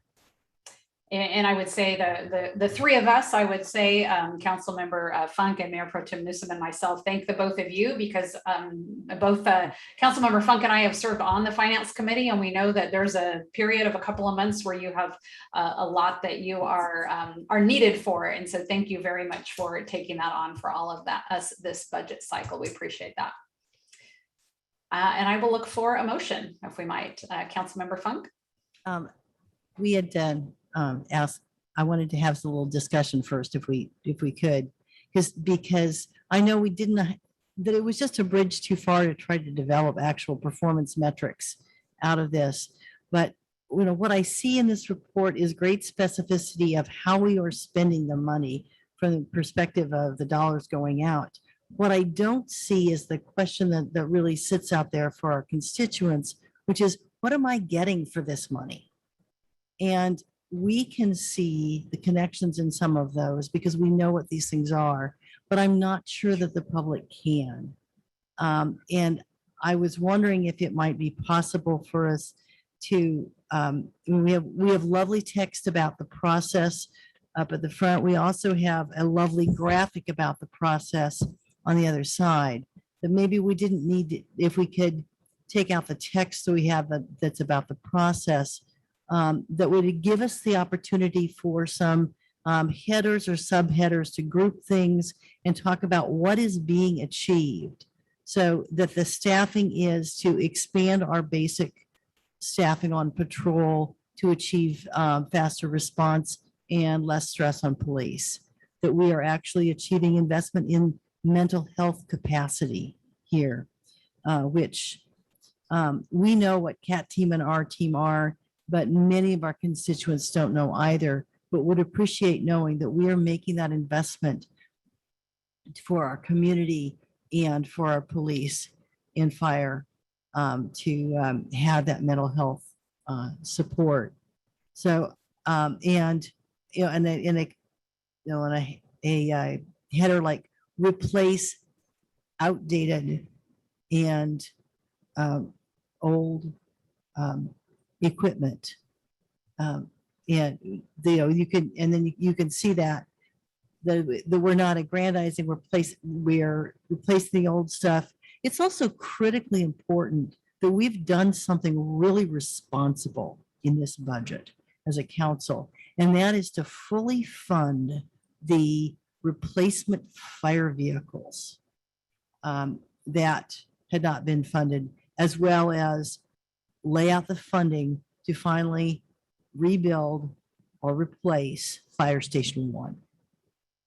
So we are stepping up to the plate and being responsible for, instead of kicking the can down the road. And I'm wondering if we couldn't do some, just some, you know, some little work on this. Eventually we'll want to have actual performance metrics. And it's a little bit cheeky for us to wait until the end of the year and say, oh, we're going to tell you that we were going to plan to achieve what we actually got done. You know, in terms of performance metrics might be things like we're investing in police salaries to retain officers, to reduce the number of shifts on minimum staffing. Those kind, so eventually we'll need very concrete objectives there. But if we can at least get a little closer to telling the public what they're getting for this money, I think it will help them understand why it was so important to us that they honored our request and voted in favor of the tax measure. So if I could ask staff, because right on here is for more information, right? Visit atascadero.org/D20. So what is on, you know, how much are we putting there versus, I mean, we've got a very limited space here. And so I agree with Councilmember Funk, like in concept, like we really want to get like, here's what we're getting for it. Yet it also sounds like that's just going to be, I don't know if we can fit as much as you want to fit versus what we can have at the website. So I would ask staff, because I know you, the Citizen Sales Tax Oversight Committee have gone through this and approved this. So what, to council members' point, are we providing on the website to further explain, you know, I mean, I think some of this is going to be, most people know what jaws of life are. They're going to see fire station replacement. There is, some of these things are going to be clear to them, and others, even if they don't know exactly what it is, most people understand the concept of I'm investing so that we are safer. So how much we need to say that, I don't know, but I would look to staff, and if you could let us know what is on that site to provide more information for our residents. Currently on that site, we have information of kind of the whole process of what we've done over the last, 6 or 8 months or whatever. We don't have anything specifically kind of narrowing it down like Councilmember Funk said, but certainly that's something that we could add. City Manager Rickard might have more ideas on how we can address that as well. Certainly we can add a brief description for each of these items and number them so that it would be easy to go back and forth between the two on the website. It would be too much information to put in the brochure, but somebody did point out to me that most members of the public don't know what a CAD RMS system is, we can also try and fix those and put them in plain English. Okay, this is your dispatch center. These are what manages all of the calls and all of the police records and all of those things. So we can try and fix that fairly easily and put this on the website. In addition, we can put some very broad goals, but you're not going to, and to get it in the font that's easily readable, you're only going to be able to get one or two. So perhaps a better place for that might be on the website and have additional information there on some of the goals. We will planning on bringing back to the council sometime late this fall a discussion on some of the metrics. Certainly before the end of the budget is done, we don't want to wait till everything's done and then say, ta-da, these are the metrics that we were measuring and didn't we do great? We want to try and get them early in the cycle. So that will be coming forward too. Thank you. Any other comments? Councilmember Mayor, Wamba. I comment. I think this is good information. As the city manager indicated, the public doesn't know what a CAD RMS system is. There's probably enough room in there for dispatcher equipment. A couple of these things like NeoGov at the bottom, there's a little more space to maybe say what that is. But otherwise, I think you've got as much detail as you can get in that. The only place I could see where you have some room to try to explain something, and it's not much, is that above that, there's some explanation about process that is redundant to the information on the other page.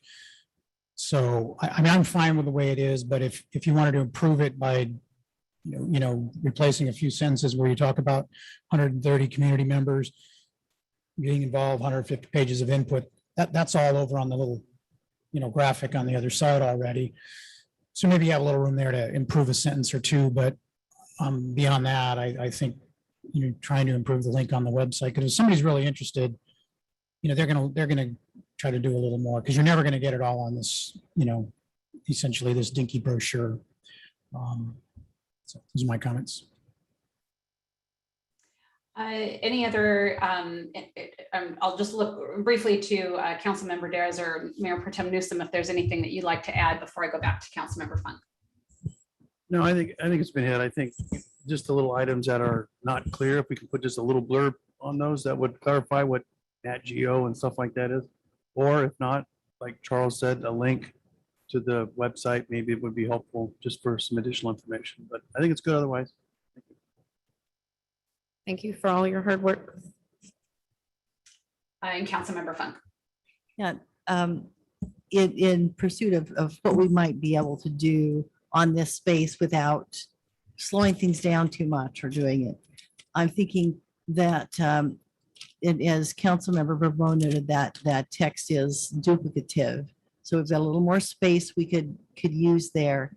That a narrative, a short paragraph about what we've achieved. What the city manager and the administrative services director write a very lovely overview of the budget, which is a really high quality narrative. It goes on for a while, but it's very helpful. And I think a short paragraph that talks about what we're in along the lines of what I said, that we're fully funding our replacement equipment and services. We are setting competitive salaries so that we can retain our police and fire.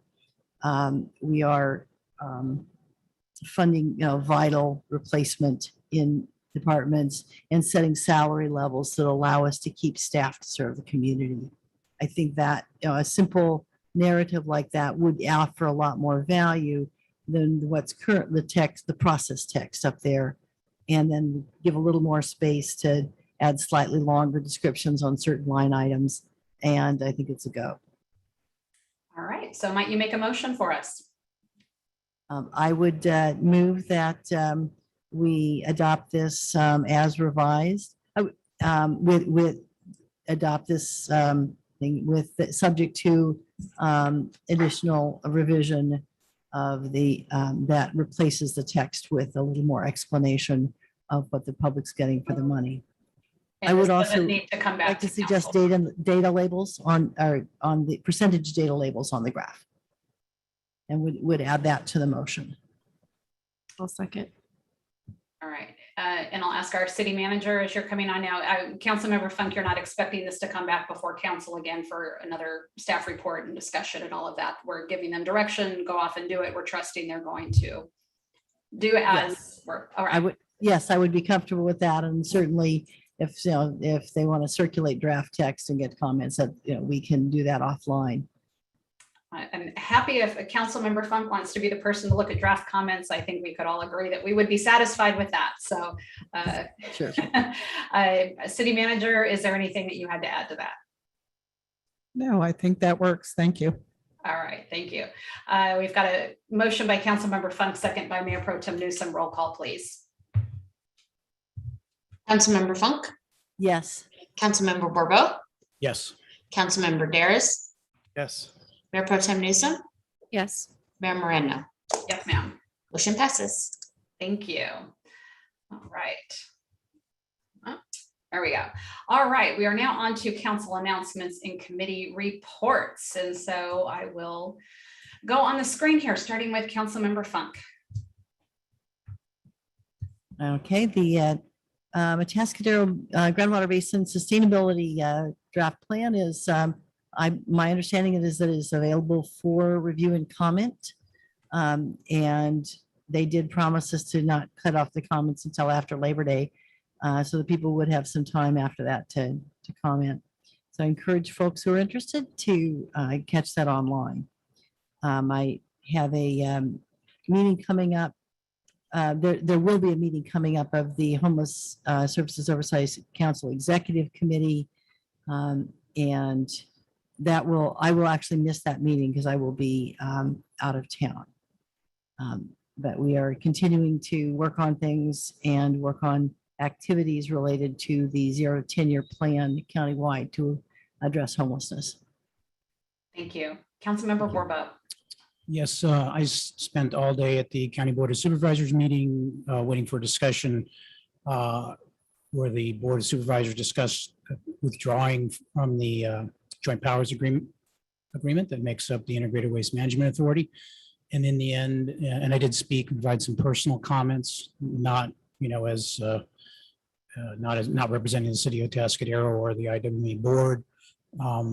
But the Board of Supervisors did ultimately, in the end, vote 3-2 to direct their staff to begin withdrawing from the Joint Powers Agreement that makes up the IWMA. The IWMA full board meeting is tomorrow.